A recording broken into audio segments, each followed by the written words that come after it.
लो जी आ जाओ फटाफट जल्दी से, भगवान का नाम ले लो और भगवान का नाम लेके आगे चलते हैं। इस चैप्टर के लास्ट कंसेप्ट पे आ रहे हैं, the concept of rebate. Rebate का मतलब होता है डिस्काउंट, घबराना नहीं, ठीक है जी।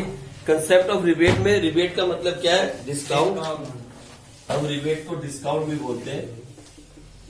ये दोनों सगे भाई हैं, इनमें कोई फर्क नहीं। अब सुनो होता क्या है, इधर देखो। हम जो कहानी अभी तक पढ़ते आ रहे हैं, मैं आपको पूरी कहानी सुनाता हूँ। बेसिकली ये हिस्ट्री का चैप्टर है, इसमें थ्योरी है। कैसे? फर्म ने गुड्स बेचे एक्स को, उधार। एक्स ने फर्म को बिल दिया, फर्म की जेब में बिल आया, BR to X, कहानी खत्म। उसके बाद वो बिल फर्म ने अपने पास रखा, कौन सी तारीख तक? मैच्योरिटी तक।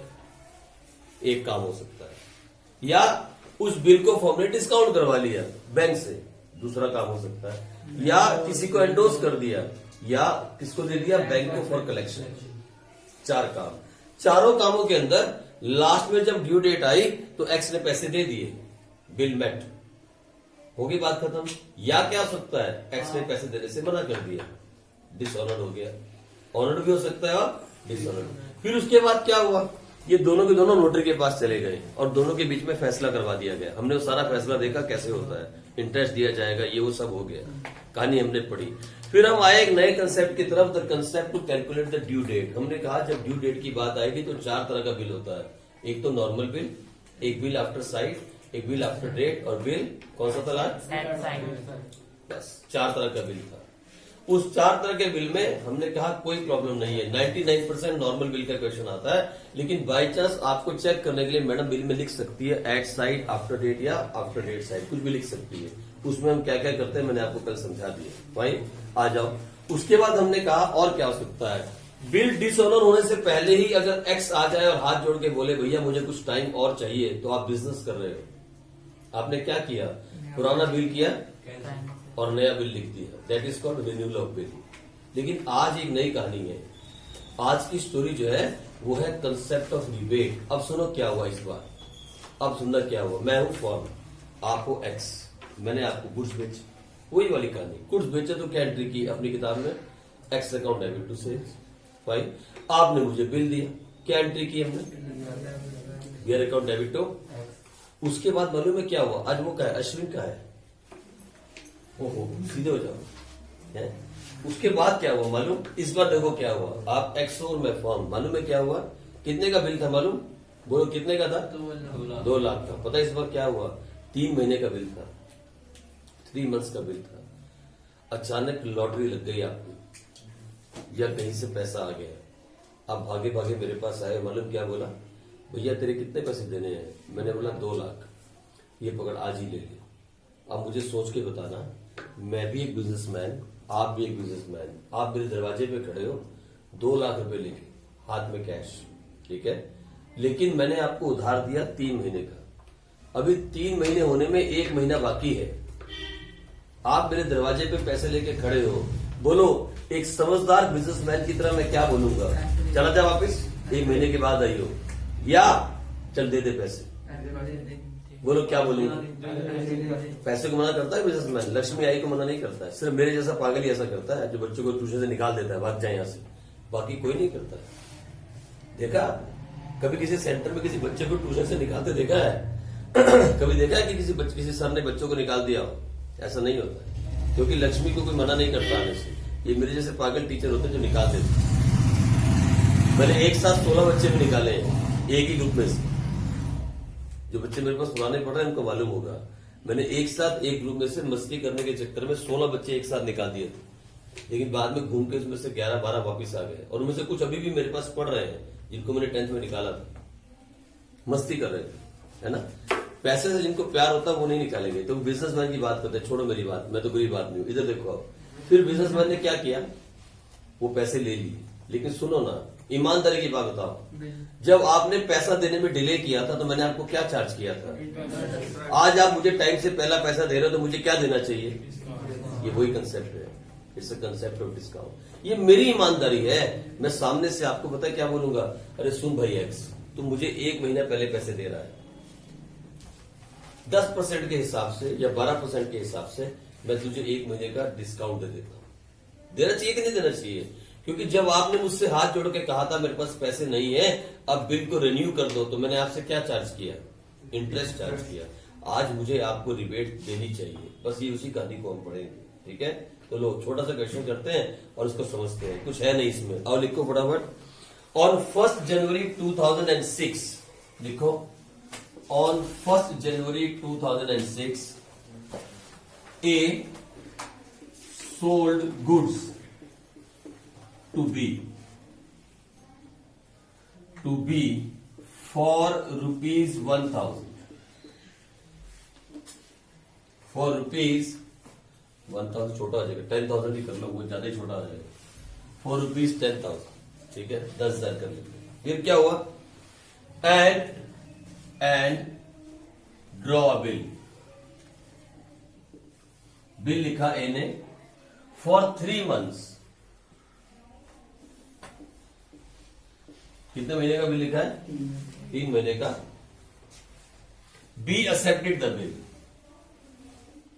एक्सेप्ट ही करेगा, कहा जाएगा?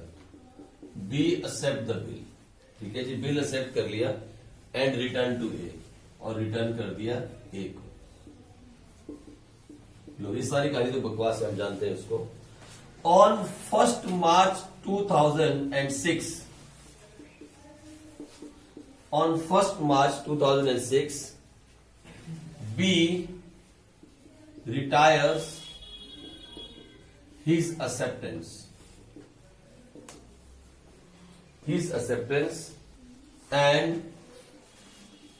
and the rebate of 12% per annum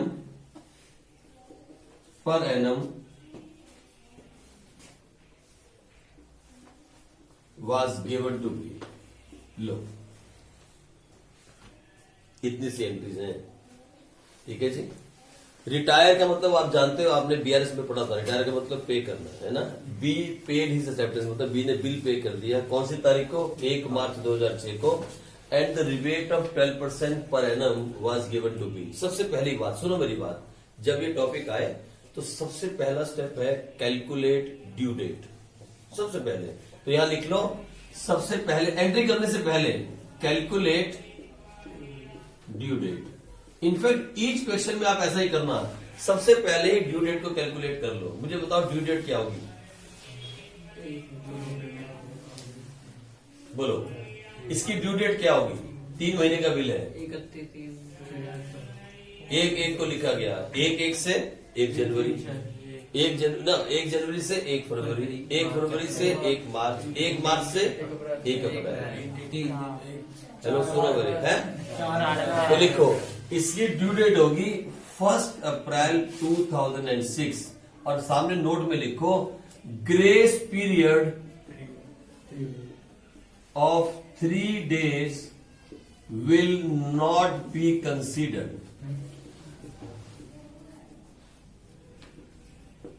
in case of rebate। Hello, खुद सोच के देखो, एक आदमी आपके पास 1 महीना पहले बिल देने के लिए आ गया, उसको 3 दिन ग्रेस करके क्या चाहिए वे? सोच के देखो। उसके पास पैसा फालतू है, वो आपकी दुकान पे पैसा लेके खड़ा है, वो आपसे टाइम थोड़ी मांग रहा है, वो तो पैसा टाइम से पहले देने आया। तो रिबेट के अंदर हम ग्रेस पीरियड को कंसीडर ही नहीं करते। आगे बात समझ में? ये इंपॉर्टेंट पॉइंट था, ये सबसे इंपॉर्टेंट पॉइंट है, सबसे बड़ा लूप होल है। हम रिबेट के अंदर इसको कंसीडर ही नहीं करते, यानी ग्रेस पीरियड को कंसीडर नहीं करते। तो फिर इसका मतलब डेट कौन सी हुई? आगे बात समझ, भूलोगे तो नहीं? लो, अब एंट्री पास करो। तो सबसे पहले क्या किया आपने? गुड्स बेचे, किसको?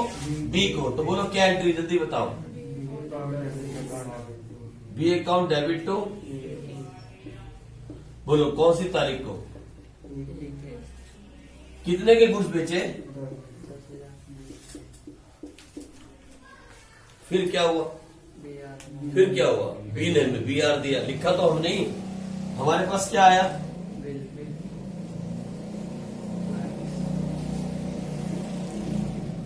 कौन सी तारीख? Sir same day. हो गया।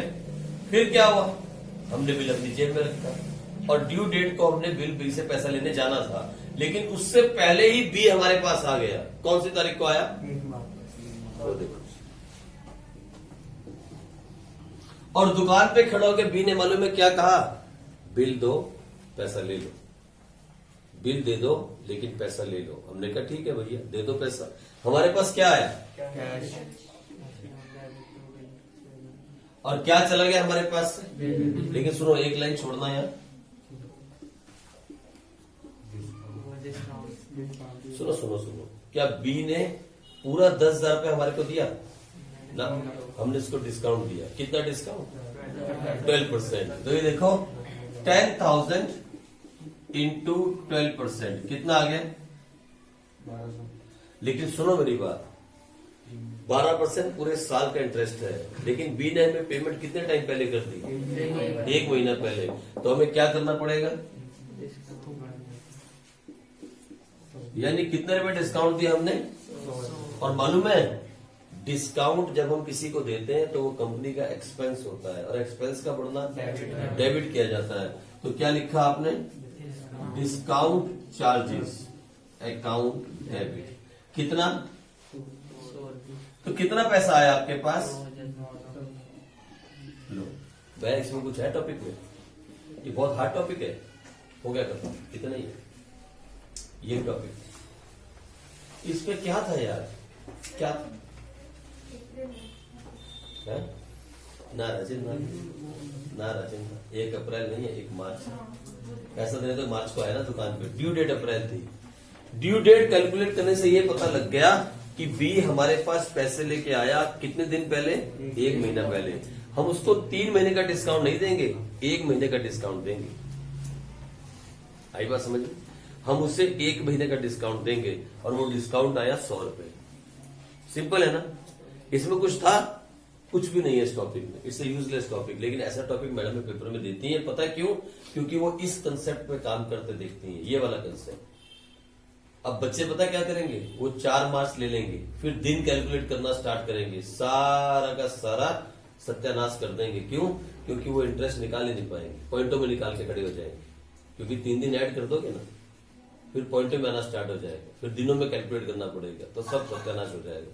तो याद रखना, when it's come to rebate, rebate का मतलब है someone is paying us money in advance now before the date. तो why we have to calculate the grace period, there is no need to calculate the grace period. Rebate के अंदर हम grace period को consider ही नहीं करते, बात ही खत्म हो गई। तो सीधा 1 मार्च से 3 महीने का अच्छा सर, अगर मान लो वो पेमेंट कर देता, लो मान लो वो पेमेंट कर देता 1 फरवरी, अब क्या होता, अब पेमेंट डिस्काउंट देना पड़ता। यहाँ डेट कौन सी आती, लेकिन यहाँ कितना हो जाता, 2 महीने का हो जाता। यानी यहाँ मल्टीप्लाई करते किससे, 2 से, तो ये हो जाता। हमारे पास पैसे कितने आते, बस यही चेंज आता, इतना ही चेंज आता, तब हम उसे 2 महीने का डिस्काउंट देते हैं, ठीक है नहीं। अब ने उसे कितना दिया, 1 महीने का। तो क्वेश्चन कुछ भी आ सकता है, 2 महीने का, 1 महीने का, 3 महीने का, आप देख लेना। कभी ऐसा भी आ सकता है कि सीधा सीधा जिस दिन वो बिल लेके गया, जैसे ही दुकान पे पहुंचा, आज ही दुकान पे पहुंचा, और देखो हो, ये सब प्रैक्टिकल बातें हैं। आपने सामान लिया मुझसे, अपने घर पे पहुंचे, घर पे पहुंचे भी नहीं, रास्ते में जा रहे थे, आपका पैर लगा, आपने देखा एक बैग है ब्लैक कलर का, आपने बैग खोला, सुनो उसमें खूब सारे पैसे थे, हैं खूब सारे पैसे। आपने कहा यार कमाल की बात है, आज ही माल उधार लेके आए, भगवान ने ऊपर से टपका दिए। आपने क्या किया, दुकान पे गई नहीं, आप घुमा ली गाड़ी वापस, चलो वापस चले, और वापस जाके सीधा मेरी दुकान पे आके क्या बोला, भैया ये बिल कैंसिल कर, ये पकड़ा अपने पैसे और दफा हो सकता है कि नहीं हो सकता, तो बोलो सेम डेट को पेमेंट कर दी। लेकिन सुन ले, 3 महीने का उधार दिया तूने मुझे, आज मैं अभी के अभी पेमेंट कर रहा हूं, तुझे डिस्काउंट चाहिए, मैंने डिस्काउंट दिया। बोलो सेम डे पे जिस दिन बिल लिखा, अगर उसी दिन पेमेंट करता तो क्या हो जाता, 300 का डिस्काउंट मिल जाता। तो क्या क्वेश्चन कहां घुमाएगा आपको, क्वेश्चन इससे आपको नहीं घुमा सकता। आपको सिर्फ ये पढ़ना है गौर से, 2 बातें दिमाग में रखनी रिबेट के अंदर। एक तो ये बात करनी है कि ड्यू डेट क्या थी, what was the due date, 1/4। Payment कब की, 1 फेब। कितने महीने पहले कर दी, 2 महीने। तो डिस्काउंट कितने महीने का निकलेगा, डिस्काउंट कितने महीने का निकलेगा। सारी रिमाइंड सुनने के बाद ये बोलता है राम राम सर, जो बीच में मतलब ये तो महीने से महीना होगा, तो नहीं आएगा, आपको नहीं आएगा तो प्रॉब्लम नहीं है, आएगा तो समस्या। लेकिन वहां सुनो, अगर आएगा तो फिर यहाँ पे ये नहीं दिया होगा फॉर 3 months, यहाँ पे डेज दिए होंगे। अगर वो 20 की डेट चुनेगा ना तो फिर यहाँ डेज देगा, फिर वो महीने नहीं देगा। वो एक ही चीज में, एक ही क्वेश्चन में 2 चीजें नहीं डाल सकता, मंथ्स एंड डेज, ऐसा वो नहीं करेगा। हाँ, डेज में आ सकता है क्वेश्चन, लेकिन फिर यहाँ डेज दिए होंगे फॉर 90 days, यहाँ महीने नहीं दिए होंगे। इसलिए घबराना नहीं, ऐसा क्वेश्चन आएगा तो हम कर लेंगे, प्रॉब्लम नहीं है। ये हो गया हमारा आज का कंसेप्ट। लास्ट कंसेप्ट था आपके इस चैप्टर का। हमने टोटल इस चैप्टर में 5 बड़ी बड़ी बातें पढ़ी। एक ऑनर ऑफ द बिल, दूसरा डिसऑनर ऑफ द बिल, तीसरा ग्रेस पीरियड, और चौथा रिन्यूअल ऑफ द बिल, और 5वां रिबेट ऑफ द बिल। ठीक है जी। अगर डेज में होगा तब भी ग्रेस पीरियड कंसीडर नहीं करेंगे ना? डेज में हो चाहे किसी भी हो, ग्रेस पीरियड कंसीडर नहीं करते in the case of rebate. ये तो बात कंफर्म हो गई।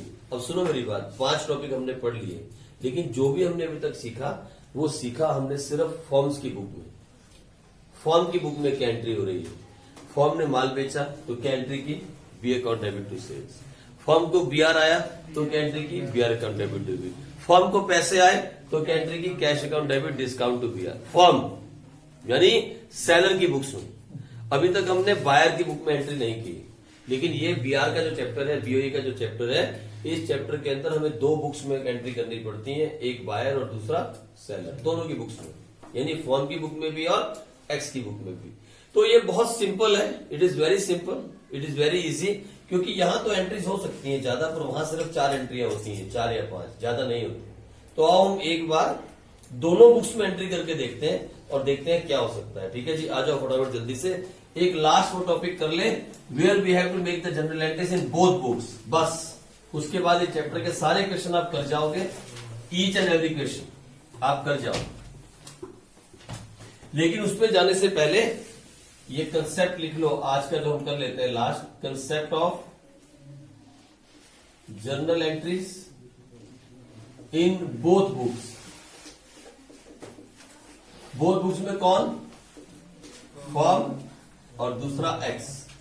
ठीक है जी, लो अब हम दोनों बुक्स में कंसेप्ट सीख लेते हैं, कैसे एंट्री की जाएंगी। कोई ज्यादा बड़ा काम नहीं है, जिसको जनरल एंट्री आती है उसके लिए तो कुछ कंसेप्ट ही नहीं है, जिसको नहीं आती अब आप कर सकते हो। शुरू से चैप्टर रिवाइज हो रहा है, अब हम शुरू से रिवाइज कर रहे हैं इस चीज को। ठीक है जी, आ जाओ। लेकिन उसके पहले, इस पे जाने से पहले मैं आपको एक वर्ड बताता हूं, शायद आपकी बुक में कहीं आप पढ़ोगे तो आप घबराना नहीं, that is called promissory note. अब आप बुक के क्वेश्चंस कर सकते हो, इसके बाद सारे क्वेश्चंस कर सकते हो बुक के A to Z, कोई क्वेश्चन में आपको प्रॉब्लम नहीं आएगी। फिर भी कहीं प्रॉब्लम अगर आ जाए तो मैं हूं, मैं भी क्वेश्चंस करवाऊंगा, सारे प्रैक्टिकल क्वेश्चन यहाँ पे मैं करवा दूंगा, 2 से 3 दिन में हो जाएंगे। लेकिन एक वर्ड आएगा प्रोमिसरी नोट। ठीक है जी, देखो जब आप बड़े हो जाओगे तो ज्यादा डिटेल में सीखोगे, लेकिन मैं जितना मतलब आपको बताऊं 11th क्लास के लिए बहुत है। ठीक है, इसके ज्यादा भी नहीं चाहिए। एक तो हो गया bill of exchange. Bill of exchange किसने बनाया? किसने बनाया? फॉर्म ने, जिसने माल बेचा उसको हमने किस नाम से बुलाया? ड्रॉर। जिसने साइन किया उसको हमने क्या बोला? कौन था वो? जिसने माल खरीदा। इन सेलर ने बिल बनाया और उसको बायर ने साइन किया, यही हुआ था ना अभी तक। ठीक है, लेकिन एक होता है प्रोमिसरी नोट। प्रोमिसरी नोट का मतलब होता है when a buyer makes a note and promise to pay the amount on the given time to the firm। बस इतना ही फर्क है। बिल ऑफ एक्सचेंज को बनाने वाला होता है ड्रॉर, जो माल बेच रहा है, और साइन करता है ड्रॉर। लेकिन प्रोमिसरी नोट के अंदर जो 2 पार्टीज होती हैं, एक होती है मेकर और दूसरी होती है रिसीवर। मेकर वो जो माल खरीद रहा है। यहां बिल के अंदर ये देखो, ये जो बिल ऑफ एक्सचेंज है, यहां पे देख ले हम, बिल ऑफ एक्सचेंज के अंदर ये है बिल ऑफ एक्सचेंज। इसके अंदर जो 2 पार्टीज हैं वो है ड्रॉर जिसने लिखा, और दूसरा ड्रॉइंग जिसने माल को परचेज किया, जिसने एक्सेप्ट किया। ये सेलर है और ये बायर है। ये गुड्स बेच रहा है, ये गुड्स खरीद रहा है। ये तो आपने देख लिया। ठीक है, ये गुड्स सेलर कर रहा है और वो गुड्स बाय कर रहा है। ये बिल लिखता है, ही rights the bill and he science the bill. यही होना, अभी तक पढ़ा था ना आपने। बिल लिखता कौन है? ये बिल लिखेगा और ये साइन करेगा, लिखेगा ये लिखेगा I am ordering you to pay this amount against this invoice number on this date. कौन लिखेगा? ये लिखेगा। उसमें ये वर्ड आएगा, क्या लिखेगा? आई एम ऑर्डरिंग यू, ये ऑर्डर वर्ड आएगा। ये माल बेचने वाला माल खरीदने वाले को ऑर्डर दे रहा है कि मुझे इस तारीख को इतने पैसे चाहिए, ठीक है। इसे कहते हैं बिल ऑफ एक्सचेंज। और इसमें एक तीसरी पार्टी आ जाती है, वो कौन आती है? पे। मैंने बताया था ना पे कौन होता है? जिसके पास बिल होगा at the time of due date, वो पे बन जाएगा। जो ड्रॉर है वो पे भी हो सकता है, लेकिन ऐसा जरूरी नहीं कि हर बार वही पे हो। ये लिखवाया था मैंने आपको, ठीक है जी। आ जाओ अब आई बात एक दूसरे कंसेप्ट की। ये है प्रोमिसरी, ये ऐसा ही दिखता है, सेम, ये सेम दिखता है प्रोमिसरी नोट। ऐसा ही कागज का टुकड़ा होता है, लेकिन इसको हम क्या बोलते हैं? Promissory note. प्रॉमिस करना, प्रोमिसरी नोट, ठीक है जी। प्रोमिसरी नोट का मतलब है प्रॉमिस, प्रॉमिस वर्ड से बना प्रोमिसरी नोट, ठीक है। प्रॉमिस करते हैं किसी को आप, प्रॉमिस को क्या बोलते हैं हिंदी में? वादा करना। प्रॉमिस से बना प्रोमिसरी नोट, ठीक है जी। यहां कौन वादा करता है? इसको बनाने वाला कौन होता है? मेकर जो होता है इसमें बनाने वाला, वो कौन है मालूम? बायर। जो माल खरीद रहा है वो बाय कर रहा है, वो माल इसको बनाता है और इसी को ये एक्सेप्ट करता है। और रिसीव कौन करता है? सेलर। इसके और इसमें क्या डिफरेंस है? यहां पे जो बायर है वही मेकर हो जाता है, ठीक है जी, प्रोमिसरी नोट के अंदर। और ये आदमी पता क्या लिखता है? आई प्रॉमिस टू पे यू।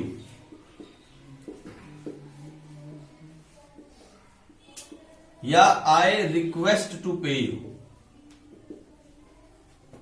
आई प्रॉमिस टू पे यू, ये प्रॉमिस करता है, वादा करता है। बायर प्रॉमिस कर रहा है सेलर को, I will pay you this amount on this date please. ये रिक्वेस्ट है, ये ऑर्डर है। इसे ऑर्डर माना जाता है और इसे क्या माना जाता है? रिक्वेस्ट माना जाता है। दोनों में कोई फर्क नहीं है। 11th क्लास के लिए दोनों में कोई फर्क नहीं। सीए इंटर में जाओगे ना, सीए इंटर, जो बच्चे सीए करेंगे, सीए फाउंडेशन में आएगा ये चैप्टर, फिर सीए इंटर में भी ये चैप्टर आएगा। सीए इंटर में ये चैप्टर 15 मार्क्स का है, 15 मार्क्स का, bill of exchange. CA inter के अंदर ये अकाउंट्स में नहीं आता है, ये सीए इंटर में लॉ में आता है। जहां पे आप लॉ पढ़ोगे, द इंस्ट्रूमेंट नेगोशिएबल एक्ट 1881, जिसके ऊपर ये चैप्टर है, उस लॉ के बारे में पढ़ोगे ना, ये सारी की सारी बातें आज जब प्रीति बैठ के पढ़ रही होती है और मेरे सामने पढ़ती है, मैं सुनता हूं, वो सारी यही बातें पढ़ती है। ड्रॉर, ड्रॉई, पेई, maker, receiver, promissory note, bill, ये सारी वही बातें।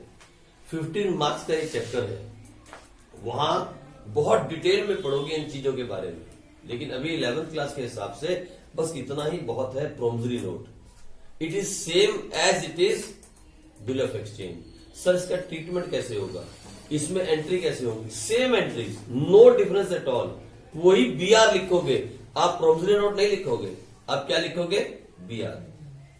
जब फर्म माल बेचेगी तो क्या लिखोगे? पहली वाली entry, X account debit to sales. जब एक्स ने प्रोमिसरी नोट दिया तो क्या लिखोगे? बीआर। क्या लिखोगे? आपके पास क्या आएगा? BR account debit to X. आप प्रोमिसरी नोट का नाम यूज नहीं करोगे, लेकिन कहीं क्वेश्चन में अगर आपको दिख गया प्रोमिसरी नोट, तो फिर आप कंफ्यूज नहीं होना कि सर ने बताया नहीं, ये क्या चीज आ गई। मैंने क्या कहा? प्रोमिसरी नोट और बिल ऑफ एक्सचेंज में सिर्फ इतना ही फर्क है कि बिल ऑफ एक्सचेंज बनाने वाला कौन है और एक्सेप्ट करने वाला। यहां बनाने वाला कौन है और एक्सेप्ट करने वाला। यहां क्या किया जाता है और यहां क्या किया जाता है? इतना बहुत है आपके लिए। यहां रिक्वेस्ट है और प्रॉमिस है, प्यार से झुक के। और यहां क्या है? ऑर्डर। दे रहा है कि नहीं दे रहा? तुम ऑर्डर है, ये ऑर्डर वाला काम, ठीक है। उसमें रिक्वेस्ट और प्रॉमिस है, इतना। लेकिन जब बात जनरल एंट्री की आएगी तो यहां पे क्या एंट्री होगी? यहां पे एक्स अकाउंट डेबिट टू, पहली एंट्री। यहां पे क्या होगी? Same, X account debit to. जब बिल आएगा तो यहां क्या एंट्री होती थी? Bill account debit to. और यहां भी क्या एंट्री होगी? आप कंफ्यूज मत होना, प्रोमिसरी नोट का नाम कहीं नहीं आएगा जनरल एंट्री में।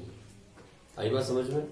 सेम नाम चलेगा BR, बाकी अगली एंट्री अभी बिल्कुल सेम चलेंगी टॉपिक के हिसाब से, लेकिन कहीं प्रोमिसरी नोट का नाम नहीं आएगा।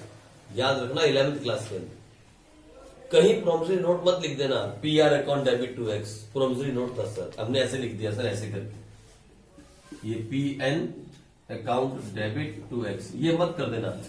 ऐसा कोई वर्ड आपकी बुक में नहीं है प्रोमिसरी नोट, ऐसा नहीं करना। ये करोगे तो फिर गलत हो जाएगा, आपको सिर्फ BR ही लेके चलना है, ठीक है जी। लेकिन नॉलेज के हिसाब से मैंने आपको समझा दिया, क्योंकि क्वेश्चन के अंदर ऐसा एक वर्ड आएगा, उसमें आप कंफ्यूज नहीं हो जाओगे। आपको इतना मालूम होना चाहिए what is the difference between these two, पहली बात छोटा सा डिफरेंस, और उसके बाद we have to treat it in the same manner, either it's a BR और it's a promissory note, we have to treat BR account debit to X।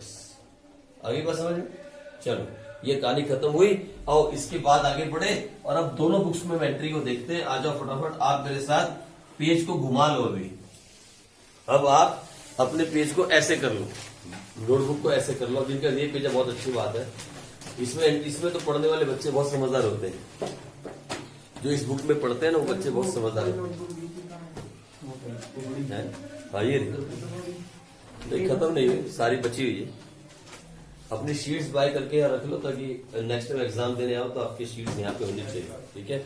चलो तो फिर हम क्या करने वाले हैं, हम 3 कॉलम बना लेते हैं, 3 कॉलम बनाते हैं, आप भी 3 कॉलम में बांट लो।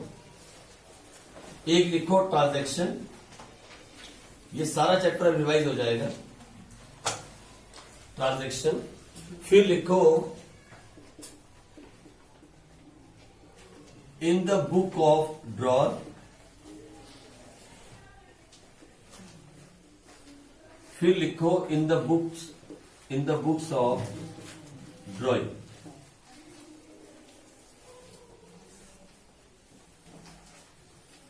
ठीक है जी। चलो ये 3 बुक्स मेन आनी चाहिए, कहीं कहीं पे आपको बोल सकता है in the books of endorsee, वो भी हम कर लेंगे, एक एंट्री होती है उसके अंदर, लेकिन ये मेन चीज है in the books of drawer and the books of drawing. आ जाओ सबसे पहले ट्रांजैक्शन देखते हैं, पहली क्या हुई, आ जाओ पहली, फर्म सोल्ड गुड्स, किसको बेचे, टू X। फर्म ऐसे लिख देते हैं, firm sold goods to X, आपको मालूम है 2 लाख, ठीक है। लो फर्म ने माल बेचा X को, तो मुझे बताओ ड्रॉर कौन है, who is the drawer, drawer कौन है और ड्रॉई कौन है, तो लिख लो ये है हमारा ड्रॉर और ये है हमारा ड्रॉइंग। इसकी बुक में एंट्री करनी तो आपको मालूम है क्या एंट्री पास की थी पहली आपने, सबसे पहले X अकाउंट डेबिट टू, लो very good, X account debit to sales.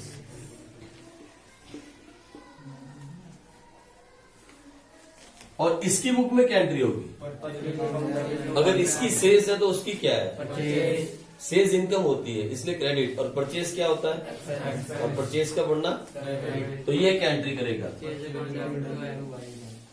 Purchase account debit to firm account. लो जी हो गया, पहली एंट्री बिल्कुल सही है। फर्म कोई भी हो सकती है, ABCD कुछ भी नाम हो सकता है। पूरा चैप्टर रिवाइज हो रहा है दोबारा से, जो एब्सेंट थे वो भी कर सकते हैं साथ के साथ।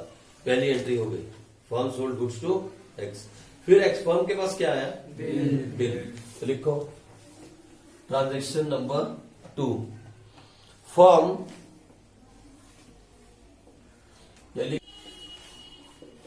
X accepted the bill and gave it to firm। बोलो X ने बिल को एक्सेप्ट किया और फर्म को दे दिया, इसके फर्म के पास क्या आया, तो क्या एंट्री पास की फर्म ने, कौन बोला, कौन बोला, एकदम फटाफट से सारी एंट्री हो गई दिमाग में, याद तो नहीं कर रहे। हाँ इधर, hello mister Ashwin, mister Ashwin, X account credit क्यों किया है यहाँ पे, ये सारा दिन सारी रात कल गेम खेलता रहा है फोन पे, अभी नींद आ रही है उसको, जल्दी बोल, X अकाउंट को क्रेडिट क्यों किया, कौन है, बिल आ गया ना हमारे पे, हाँ। वो भी हमारे करंट असेट है, हाँ तो उसका बढ़ना डेबिट कर दिया, और X हमारा डेप्टर था वो कम हो गया, तो डेप्टर्स कम कैसे हुआ बिल आने से, बिल दे दिया उसने। अब दोबारा पेमेंट नहीं मांगनी पड़ेगी टाइम आएगा तभी देगा। और वेरी गुड, तो वेरी गुड। चलो उसकी बुक में क्या एंट्री होगी? बड़ा समझदार बच्चे हो गए। हाँ, इसकी बुक में क्या एंट्री होगी? इसकी बुक में इधर फॉर्म अकाउंट डेबिट इसने क्या किया? फॉर्म को पेमेंट की है अभी, तो यहाँ फॉर्म को क्रेडिट किया था जब माल परचेज किया था, ये लायबिलिटी थी, अब लायबिलिटी घट गई, तो क्या लिखा? फॉर्म अकाउंट डेबिट, और क्या दिया? Bills payable account. बीआर मत लिख देना, उसकी बुक में क्या आएगा? Bills payable. पेबल और रिसीवेबल का मतलब समझो। Payable means not yet paid, payable still payable, अभी पे करना बाकी है, दैट इज कॉल्ड पेबल। और बीआर का मतलब यहां पे bill receivable, it is not yet received, they are two different words. Received माने कैश आ गया, या फिर receivable it is not yet received, अभी भी आउटस्टैंडिंग है, अभी तक पैसा आया नहीं। ठीक है जी, इसलिए हमने इसको क्या लिखा? बीआर। फाइन, चलो आ जाओ। इसके बाद क्या कहानी हुई? ना ना अभी नहीं, इसके बाद लिखो कैप्ट टिल मैच्योरिटी। ये देखो कैप्ट टिल मैच्योरिटी। बोलो, फॉर्म ने बिल को अपने पास रखा मैच्योरिटी तक। फाइन, इसकी बुक में कोई एंट्री होगी? इसकी बुक में कोई एंट्री नहीं। हाँ, कितना समझदार है मनीष। मनीष इतना समझदार हो गया तो ये चैप्टर मनीष को पहली बार समझ में आ रहा है। ड्यू डेट, या एक काम करते हैं, ड्यू डेट रहने दो, फिर ऐसा कर लेते हैं डिस्काउंटेड फ्रॉम बैंक। ना नहीं, काट दो, सारे एक साथ हो जाएंगे ना, चारों case. Discounted from bank, bill discount करवा लिया बैंक से। बोलो, बैंक ने बैंक से डिस्काउंट करवाया तो फर्म की बुक में क्या एंट्री होगी?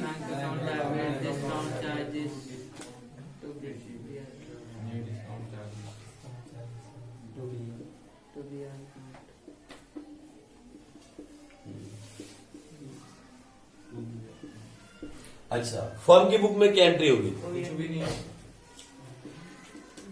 लो, अच्छा, तीसरा केस क्या था? तीसरा केस क्या था? एंडोस टू वाई, बिल एंडोस कर दिया, किसी और को दे दिया। इसकी बुक में क्या एंट्री होगी? क्या होगा? To B R. अच्छा, इधर फर्म की बुक में, इधर एक्स की बुक में, देख रहे हो आप, यहाँ कोई एंट्री नहीं आती। ये बेचारा तरस जाता है एंट्री करने को, इसके पास कोई एंट्री है ही नहीं। लो, उसके बाद क्या किया था?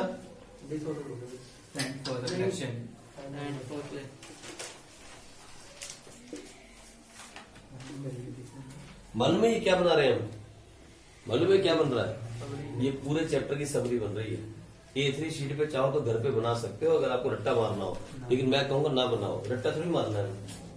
वैसे सीखने के लिए एक बार देख सकते हो बना के, लेकिन आप ऐसा बना के सामने टांगना मत। वो आपकी केवी स्कूल की मैडम बोलेगी इसको टांग लो, रट्टा लगाओ रोज सुबह, वो काम जरूरी नहीं है। पूरे अकाउंट्स के अंदर कहीं रट्टा नहीं है। रट्टा एप्लीकेशन कहीं अकाउंट में जो मैडम आपको कहते ना करने के लिए, उस मैडम को तुरंत वहीं पे छोड़ देना। अगर एक भी बार पूरे 2 साल में आपको कोई कह दे कि रट्टा मान लो इस चीज का, मान लो फिर वो पढ़ा नहीं रहा, जिंदगी खराब कर रहा है। पूरे अकाउंट में कहीं रट्टा एप्लीकेशन नहीं, कहीं भी नहीं। ठीक है, लो, तो उसके बाद बोलो यहाँ क्या एंट्री होगी? सेट फॉर कैश, क्या लिखोगे? लेकिन कुछ स्कूल की मैडम है ना, लिखित मैसेज में दे रही है, रिटन मैसेज में एंट्रीज याद कर लो। लो, और उसकी बुक में चल, अब आई बारी, अब आई बारी किस चीज की? ओह, अब आई बारी in case of honoured on due date.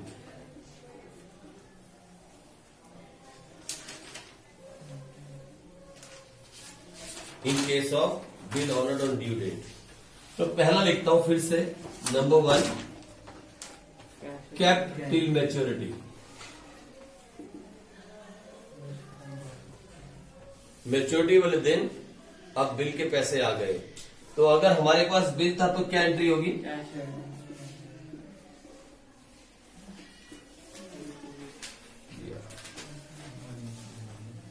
क्या एंट्री होगी? और उसकी बुक में क्या एंट्री होगी? B are.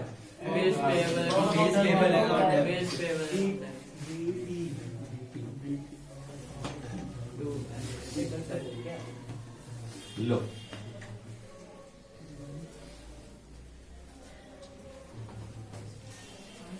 दूसरे वाले केस में, सेकंड केस में, डिस्काउंटेड फ्रॉम बैंक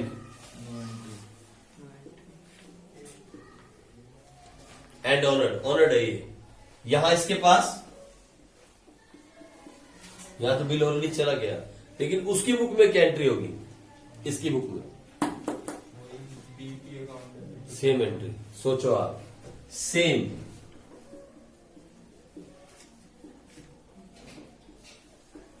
सोच के देखो।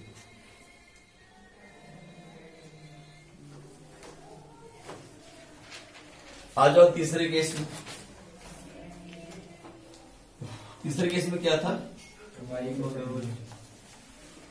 इसकी बुक में और इसकी बुक में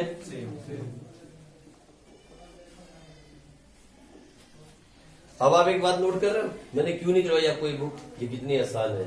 यहां गिन के अभी तक कितनी एंट्री हुई है? 1, 2 और 3। देखा आपने? उसकी बुक में अभी तक 3 ही एंट्री हुई है। कोई भी केस बन जाए, उसकी बुक में सेम एंट्री हो रही है, तीसरी वाली। आप देख रहे हैं? वहां कुछ होता ही नहीं है ड्राइंग की बुक के अंदर, वहां कुछ ज्यादा कहानी नहीं है। ये लो, एंडोर्स टू बाय भी हो गया। इसके बाद क्या किया आपने? थक गया भाई, बिना बात की बात है।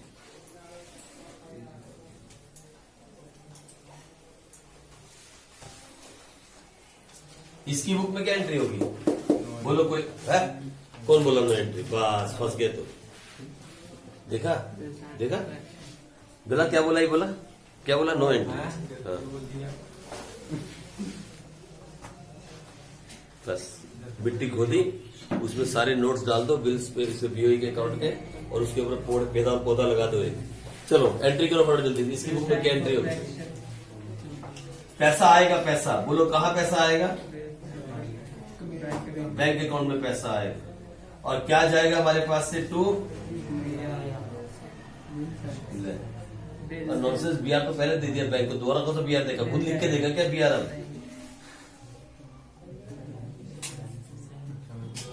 कैसा आदमी है यार ये? नमन, तूने तो आज मिट्टी डाल दी सारी पढ़ाई में। अच्छा, इसके बाद यहां क्या एंट्री होगी?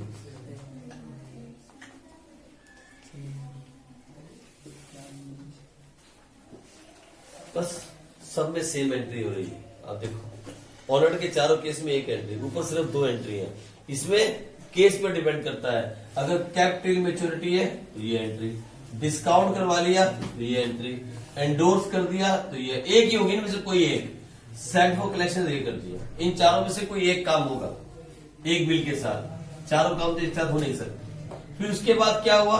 ऑनर्ड हो गया, ऑनर्ड ऑन ड्यू डेट। अगर बिल ऑनर हो गया तो फिर यहाँ एक एंट्री बनेगी, यहाँ एक एंट्री बनेगी, यहाँ कोई एंट्री नहीं, और उसमें सारी एंट्रियां सेम। कितना आसान होता जा रहा है चैप्टर। चैप्टर कितना छोटा होता जा रहा है, देख रहे हैं? छोटे में आ गया चैप्टर। अच्छा, अब क्या होगा? इन केस ऑफ डिसऑनर। चलो ऊपर लिखना पड़ेगा, ऊपर लिखता हूं मैं, आप करो, आप आगे बनाओ, मेरे को छोड़ दो, आप बनाओ।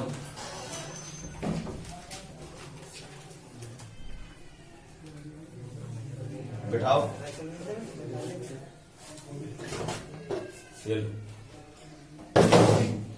इन केस ऑफ डिसऑनर। क्यों हंस रहे हो तुम? नहीं सर, भाई बात बोल रहा था। क्या बोल रहा था कि मेरे को सीधी दिशा ने इसको दे दिया ना, ऐसा कुछ? क्या बोल रहा है? पता नहीं पूछे इससे। क्या बोला भाई मैंने? तो बदमाशी छोड़ दे यार। मैं कुछ बोला ही नहीं सर।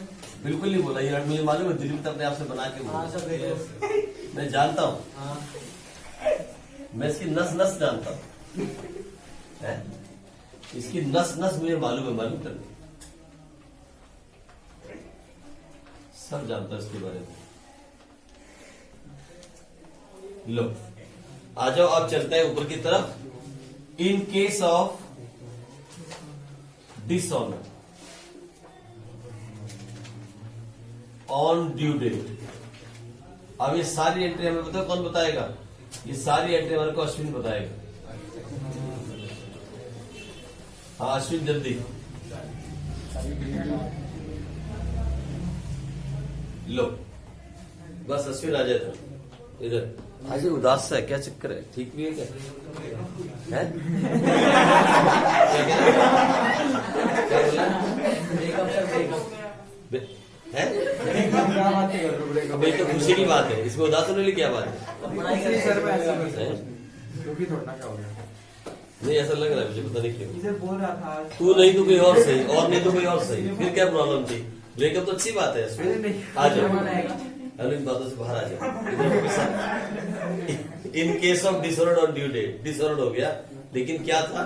Kept till maturity. सबसे पहले केप्ट टिल मैच्योरिटी। बिल आपके पास पड़ा था और डिसऑर्डर हो गया, तो बोलो क्या एंट्री होगी? सुनो इधर, ये देखो कितनी समझदार है, इधर देखो कितनी अच्छी एंट्री है। In case of dishonour on due date kept till maturity, bill आपके पास पड़ा था, डिसऑर्डर हो गया, तो क्या एंट्री पास की? X account debit. और दूसरे केस में क्या है? बिल डिस्काउंटेड फ्रॉम बैंक, इसमें भी डेबिट कौन होगा? और तीसरे केस में क्या है? बिल एंडोर्स टू वाई, इसमें भी कौन डेबिट होगा? कमाल की बात है। और चौथे केस में क्या है? बिल सेट फॉर कलेक्शन, इसमें भी डेबिट कौन होगा? लो ओके, चारों में एक्स डेबिट है। जिसको माल बेचा वो ए भी हो सकता है, बी भी, कोई भी नाम मैंने एक्स लिया हुआ है, हो गया। चारों केस में कौन डेबिट है? एक्स डेबिट है। तो फिर क्रेडिट को कहां पे? क्रेडिट क्या होगा? जहां जहां बिल पड़ा है, यहां पे क्या हो जाएगा? 2। और यहां बिल कहां चला गया था? यहां बिल कहां चला गया था? और यहां बिल कहां था?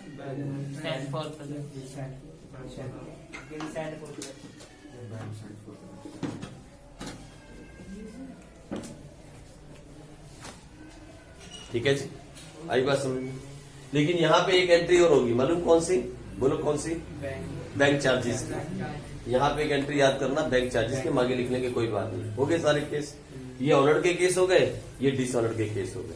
भाई इससे ज्यादा क्या होगा? इसके बाद एक नया बिल लिखा जाएगा, ये पुराना बिल कैंसिल हो गया डिसऑनर्ड। अच्छा, उसकी बुक्स में क्या एंट्री होगी? उसकी बुक्स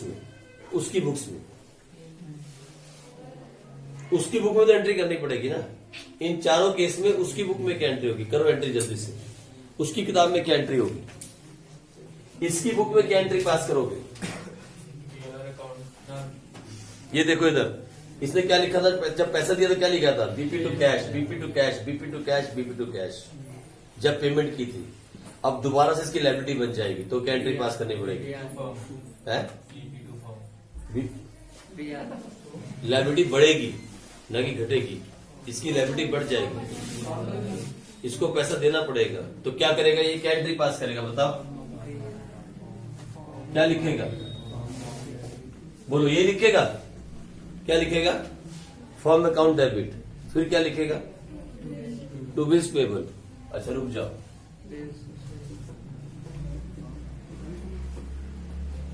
लेकिन एक चीज और देनी पड़ेगी इसको साथ में, मालूम है क्या? क्या ना, इंटरेस्ट तो है ही है, एक चीज और देनी पड़ेगी, मालूम क्या?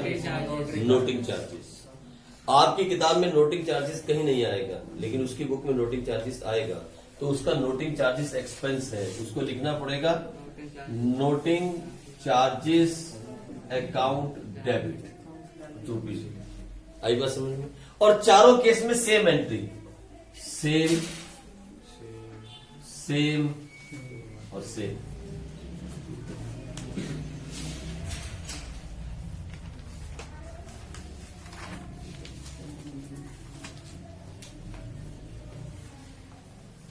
ये एंट्री होगी ना, हमने गलत तो नहीं कर दी?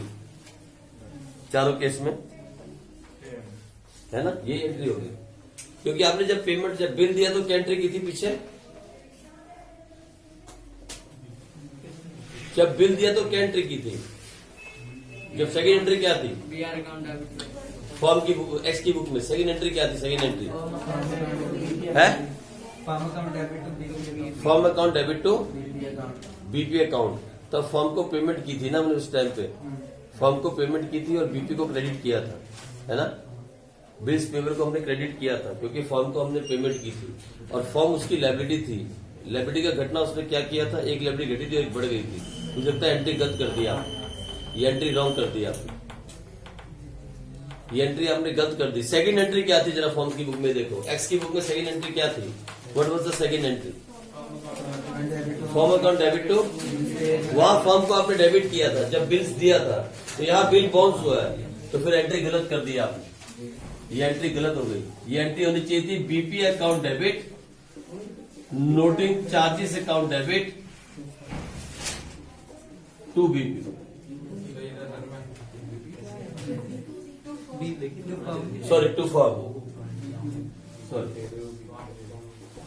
ये एंट्री होनी चाहिए थी। ये एंट्री करो BP account debit noting charges account debit to firm, ये एंट्री होगी और चारों की चारों दिशाओं में सेम एंट्री होगी, चाहे केस ए वाला हो, चाहे केस ये हो, चाहे केस ये हो, चाहे केस ये हो। इसको ठीक कर लो, इस एंट्री को ठीक कर लो, वो एंट्री काट दो, क्योंकि सेकंड एंट्री आपने क्या की थी? Firm account debit to BP. अब बीपी वापस आ गया, डिसऑनर्ड हो गया, तो बीपी ऊपर चला जाएगा, BP account debit to firm. लेकिन बीच में एक चीज ऐड हो गई, क्या ऐड हो गई? Noting charge. ठीक है जी, ये एंट्री होगी BP account debit noting charges account debit to firm. चारों केस में सेम एंट्री हो गया, डिसऑनर। उसके बाद क्या होगा? इसके बाद अब क्या होगा? इससे ज्यादा क्या हो सकता है? इंटरेस्ट पे करना पड़ेगा, दोबारा बिल पे करना पड़ेगा, वो एंट्री आप जानते हो। हमें यहाँ पे पहले इंटरेस्ट ड्यू करना पड़ेगा, फिर इंटरेस्ट की पेमेंट आ जाएगी और नया बिल आ जाएगा। इसको भी इंटरेस्ट देना पड़ेगा, ये एक्सपेंस दिखाएगा, अब इनकम दिखाएंगे। ठीक है, आ जाओ एक और लिख लेते हैं इसके आगे। इसके आगे क्या होगा? लो, इसके आगे क्या होगा? और ट्रांजेक्शन लिख लेते हैं, 2 ट्रांजेक्शन, फिर खत्म करें। आ जाओ फटाफट। लो, इससे ज्यादा क्या होगा? इससे ज्यादा इसके बाद क्या हो सकता है? ये काम होगा। आ जाओ, चारों केस हो गए इन केस ऑफ डिसऑनर। फिर लिखो इंटरेस्ट ड्यू, फिर लिखो इंटरेस्ट ड्यू। अब इंटरेस्ट ड्यू में ये क्या एंट्री करेगा और ये क्या एंट्री करेगा? ये एंट्री करेगा X account debit to interest account, क्योंकि इसके लिए इंटरेस्ट क्या है? इनकम, और इनकम का बढ़ना। और वो क्या एंट्री करेगा अपनी बुक्स में? उसके लिए इंटरेस्ट क्या है? ये लिखेगा interest account debit to form. लो, ये ऐसे एंट्री करेगा और उसके बाद फाइनल सेटलमेंट हो जाएगी। फाइनल सेटलमेंट के अंदर सेम एंट्री होगी।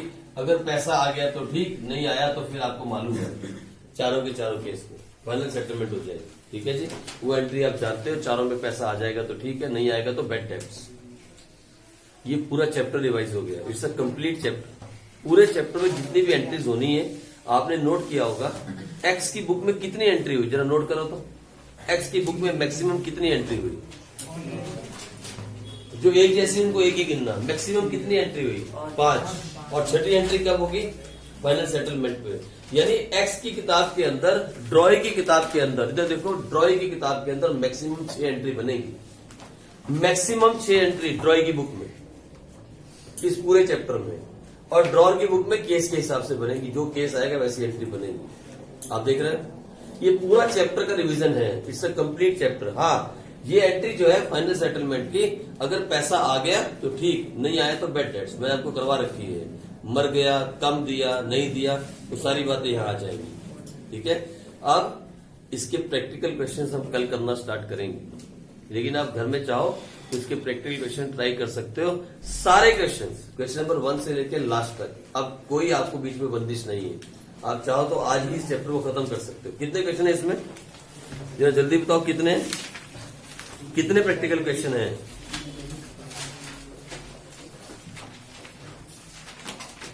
एक, 2, 3, 22, 31, 41, 41। मेरी बुक में तो 40 है, 43 है। मेरी बुक में 44 क्वेश्चन है, आपकी बुक में, नई बुक में हैं कितने एडिशन मिला के 46। आप चाहो तो आज रात को 46 क्वेश्चन खत्म कर सकते हो, ठीक है जी। आप चाहो तो आज रात को 46 क्वेश्चन खत्म, और ये हो जाते हैं। अगर आप अभी बैठ जाओ घर जाके और ठान लो कि रात को तभी उठोगे जब खत्म होंगे, तो 46 खत्म हो सकते हैं, मैं गारंटी देता हूँ पूरे 46, क्योंकि 5 मिनट लगते हैं क्वेश्चन करने में। ठीक है जी, चलो कल मिलेंगे अब।